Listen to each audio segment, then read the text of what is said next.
হয়, আজি আমি উপস্থিত আছোঁ এক বিশেষ ঠাইত। এই বিশেষ ঠাইটো মই ইয়াৰ কাৰণে কৈছোঁ, বিশেষ ঠাইটো কোৱাৰ কাৰণ আছে, এই পথটো আপোনাৰ মানাহ ৰাষ্ট্ৰীয় উদ্যানৰ লগত সংযোগী পথ, একমাত্ৰ যাতায়াত পথ। আৰু এই পথটো যদি আপোনালোকক দেখুৱাওঁ, যি দুৰৱস্থা, এই দুৰৱস্থা দেখিলে আপোনালোকৰ চকু সঁচাকৈ কঁপলত উঠিব। কাৰণ এই পথটো দি আপোনাৰ অসমৰ বিভিন্ন স্থানৰ পৰা পৰ্যটক আহে, অসমৰ বাহিৰৰ ৰাজ্যৰ পৰা পৰ্যটক আহে, আনকি দেশৰ বাহিৰৰ পৰা পৰ্যটক আহে। কিন্তু এই পথটো আজিলৈকে কাম কৰা নাই। আপোনাৰ বৰপেটা ৰোডৰ পৰা মানাহলৈকে পথ বেয়া হৈ আছে, কিন্তু আজিলৈকে বিভাগীয় কৰ্তৃপক্ষই ইয়াত হস্তক্ষেপ কৰিবলৈ পোৱা নাই। আমাৰ সৈতে স্থানীয় ৰাইজ উপস্থিত আছে, আমি তেওঁলোকৰ পৰা কিছু জানিবলৈ চেষ্টা কৰিম। কি ক'ব, যিহেতু এই পথটো আপোনাৰ মানাহ সংযোগী পথ আৰু এই পথটো বাহিৰে বেলেগ কোনো পথ নাই। এই পথেদি আপোনাৰ অসমৰ বিভিন্ন স্থানৰ পৰা, অসমৰ বাহিৰৰ ৰাজ্যৰ পৰা, আনকি দেশৰ বাহিৰৰ পৰা পৰ্যটক আহে। এই পথটো এতিয়াও বিভাগীয় কৰ্তৃপক্ষৰ কোনো কাম কৰাৰ হস্তক্ষেপ আমি দেখিবলৈ পোৱা নাই। এই ক্ষেত্ৰত আপোনালোকে স্থানীয় বাসিন্দা হিচাপে কি ক'ব? হয়, নমস্কাৰ। এই বিষয়লৈকে আমি বহুতো তাৰমানে ৰাইজক আপোনালোকৰ জৰিয়তে ৰাইজক চৰকাৰলৈকে বহুতো গুহাৰি জনাইছোঁ। আজিও ঠিক তেনেদৰে চৰকাৰক মই অনুৰোধ ৰাখিম, যিহেতু এই আমাৰ বৰপেটা জিলাৰ যিটো একদম শেষ সীমামূৰীয়া যিটো অঞ্চল, এইটো আমি গামাৰিগুৰি হয়, গোবৰ্ধনৰ বজাৰটো গামাৰিগুৰিতে হয়। ইয়াত য'ত আমি থিয় হৈ আপোনালোকৰ তাতে কথা পাতি আছোঁ, ইয়াৰ পৰা ঠিক গোবৰ্ধনৰ বজাৰলৈকে ৰাস্তাৰ দুয়ো কাষে ধৰ্মীয় অনুষ্ঠানৰ পৰা শিক্ষা অনুষ্ঠানলৈকে মই যদি এতিয়া গণি কৈ দিওঁ 13টা আপোনাৰ চৰকাৰী বেচৰকাৰী ইয়াত অনুষ্ঠান আছে। এই অনুষ্ঠানসমূহত নিত্য ৰাতিপুৱাৰ পৰা সৰু সৰু ল'ৰা ছোৱালী পৰা আৰম্ভ কৰি কলেজীয়া ছাত্ৰ এই ৰুটলৈকে আমাৰ ইয়াতে এখন কলেজো আছে, জুনিয়ৰ কলেজ আছে, JKB জুনিয়ৰ কলেজ আছে, এইটো কলেজ হয়। ইয়াত প্ৰতিদিনে তেখেতসকলে শিক্ষা গ্ৰহণ কৰিবলৈ আহে। আৰু তাত তেখেতসকলে যিহেতু ভুগি আছে, যিটো আমাৰ গড়কপ্তানি পথটোৰ যিটো অৱস্থা, আপুনি ইয়াত বুলি নক'ব, একদম গোবৰ্ধনৰ যিটো বজাৰ আছে গামাৰিগুৰিত হয়, ৰেভিনিউ গাঁৱত, এই গোবৰ্ধনৰ বজাৰৰ পৰা আপুনি বৰপেটা ৰোডলৈকে যাওক, যিটো আমাৰ এইটো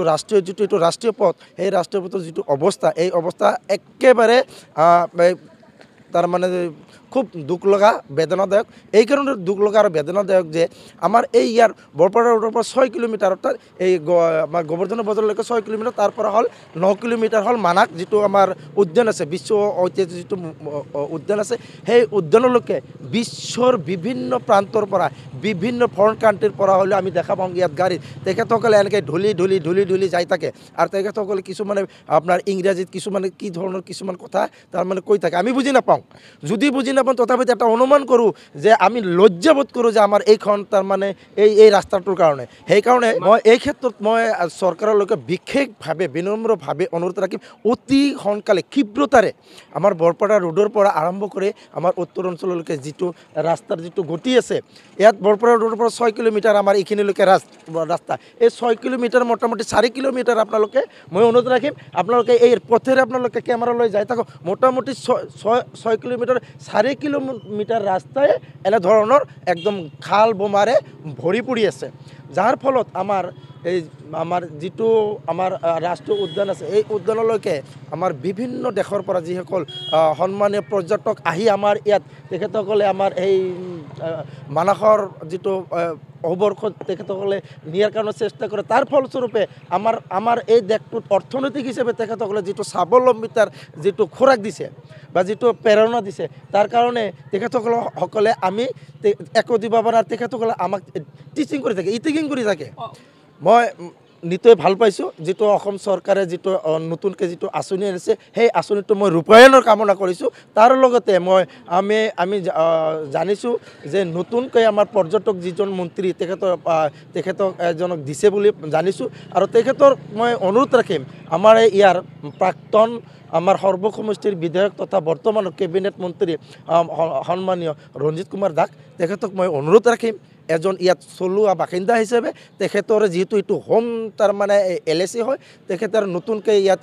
মন্ত্ৰী পাইছে, তেখেতক অনুৰোধ ৰাখিম যে তেখেতসকলে বিশ্ব দৰবাৰত তাৰমানে যেনেকৈ বিশ্ব দৰবাৰৰ পৰা যিখিনি মানুহ ইয়াত আহি আমাৰ মানাহ উদ্যানলৈকে মনোৰঞ্জন নিয়াৰ কাৰণে তেখেতসকল আহে, তেখেতসকলৰ তাৰমানে শাৰীৰিক তথা তেখেতসকল পৰিভ্ৰমণ কৰা যিটো সুযোগ সুবিধা, যিটো গড়কপ্তানি পথটোৰ যিটো অৱস্থা, তেখেতসকলে সেই সেই কাৰ্যসূচীৰ অৱলম্বন কৰি আমাৰ অতি ক্ষীপ্ৰতাৰে তেখেতসকলে যাতে এই ৰাস্তাটো পুনৰ ভাল কৰি দি ইয়াত সকলো ৰাইজ তথা সৰু সৰু স্কুলীয়া কলেজীয়া ল'ৰা ছোৱালী তাৰপিছত পৰ্যটকক এটা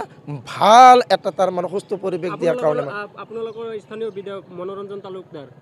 তেওঁৰ সঁহাৰি কেনেকুৱা তেখেতৰ তাৰ মানে ৰিজাল্টৰ পিছৰ পৰা আমি ইয়াত ক'বই নোৱাৰিম তেখেতে ইয়াত আমাৰ যিজন মনোৰঞ্জন তালুকদাৰ আছে মই বুলি নহয় মই ব্যক্তিকেন্দ্ৰিক কোৱা নাই মই যিটো সঁচা কথা মই যিটো দেখা কথা মই কৈছোঁ আৰু তেখেতক নিশ্চয় এই লাইভটো দেখা পাব মই তেখেতক মই প্ৰশ্ন কৰিছোঁ তেখেতৰ দায়িত্ব আছেনে নাই তেখেতে কোনো ধৰণৰ আমাৰ এইখিনিত অঞ্চলত বৰপেটাৰ ইফালে কোনো ধৰণৰ কাৰ্যসূচী তেখেতক তাৰমানে মাতিলেও তেখেতে নাহে আৰু তেখেতসকলে আমাৰ এই সমস্যা তেখেতে উপলব্ধি কৰিবলৈ আহিব আমি যদি তেখেতক গেষ্ট হিচাপত কোনোবা ক্ষেত্ৰত মাতোঁ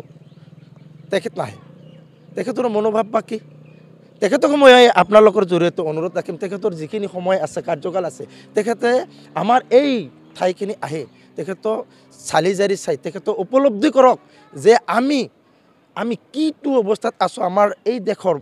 ভৱিষ্যতৰ ল'ৰা ছোৱালীসকলে ভৱিষ্যত এটা গঢ়াৰ কাৰণে ল'ৰা ছোৱালীসকলে যি স্কুল কলেজত যায় কি ধৰণৰ কষ্ট কৰি ৰাতিপুৱাৰ পৰা আপুনি পিলপিলিত যাওক পিলপিলি এনে কৰিব গাড়ীত যাওক এনে যাব তাৰ পিলপিলি তাৰপিছত সৰু গাড়ী বহুত আপোনালোকে নিত্য নতুন এইখন ৰাস্তাত আপোনাৰ অঘটন দুৰ্ঘটনাগ্ৰস্ত হোৱা আপোনালোকে ইয়াত আমি নিউজত দেখা পাওঁ আৰু হৈও থাকে